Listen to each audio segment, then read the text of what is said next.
whole sort of underlying theme of the book is around, if you had a choice to change history, would you do that?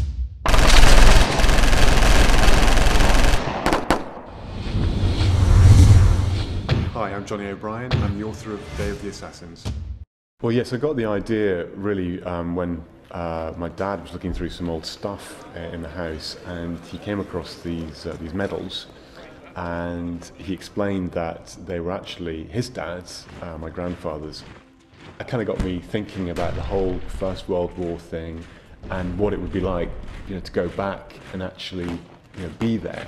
History's got great stories in it already. It's got great characters. Amazing things happen, but you don't have to make it up because it's already there. The problem, of course, is that if you're going back and you're going to set a historical context, it's got to be reasonably accurate, and that's quite challenging. And that's just a question of going to the library, getting on the internet, asking experts, and it surprised me how much effort was involved.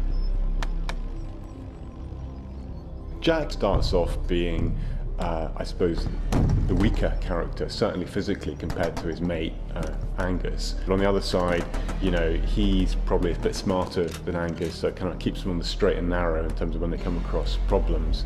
But yeah, he's got asthma, and he's probably not your most obvious hero.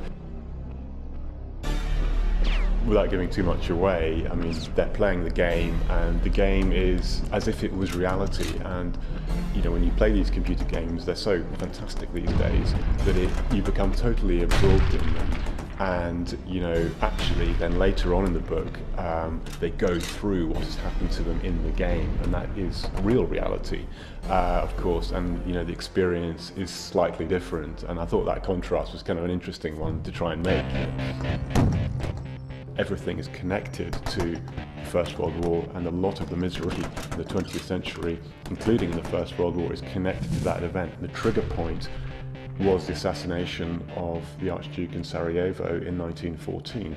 Now, on the face of it, if you had the chance to go back there and say, right, well, if we sort of alter that tiny bit, that trigger point, and the assassination doesn't take place, then in theory, all subsequent events are changed and different and maybe better.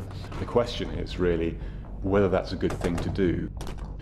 There are more Jack Christie adventures planned. It looks like at the moment we're going to do something Elizabethan, so that will be an interesting departure, certainly from the First World War.